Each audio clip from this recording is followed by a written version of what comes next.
need to do now is the face. A little bit of shading on the nose.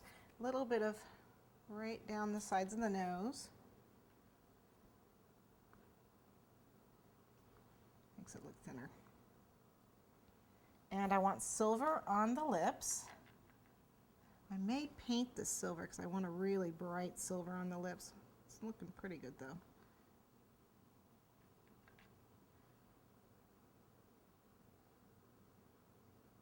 Actually, it looks pretty good. I am going to paint with the silver and the glitter, so remember that it doesn't stick so well on top of the super pearl, so I'm keeping it light.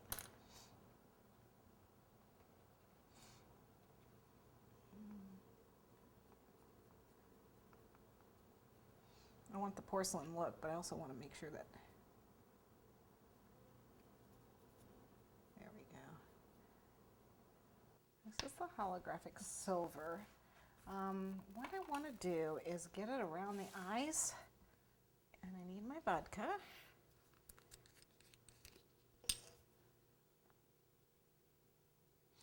I'm going to paint first and then add the hologram on top. So let's get our silver here. And I'm just going to paint, just add a little bit of the vodka or gin or lemon extract to make a paint, see? Just like so. And then we're going to go around the eye.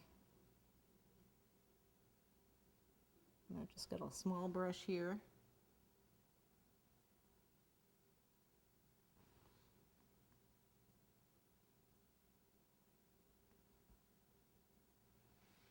Now, silver doesn't typically cover as well as gold does. That's why we're going to use the hologram to help it.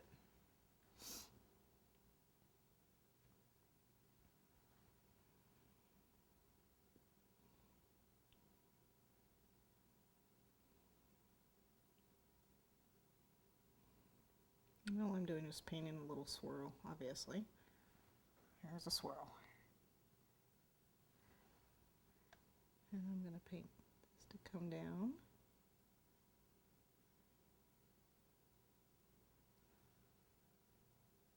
And the nice thing about these masks is they're not symmetrical or even in any way. So you can pretty much freehand it and do whatever you want. No one's going to know. You're making it up. So no one's going to know if you goofed and go, oops, and they're not going to know. Okay. And then what I want to do is I want to take this hologram while it's still wet. Hopefully it's still a little wet. Let's make sure it's a little wet. I've just got making sure it's still a little wet with the silver. Okay. And then I'm going to attach the hologram on top of it.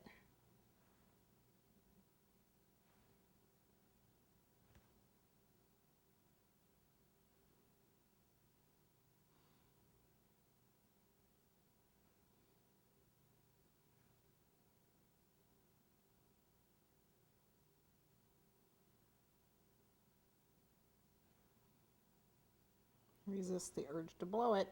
You end up with silver all over your cake, although that's not necessarily a bad thing.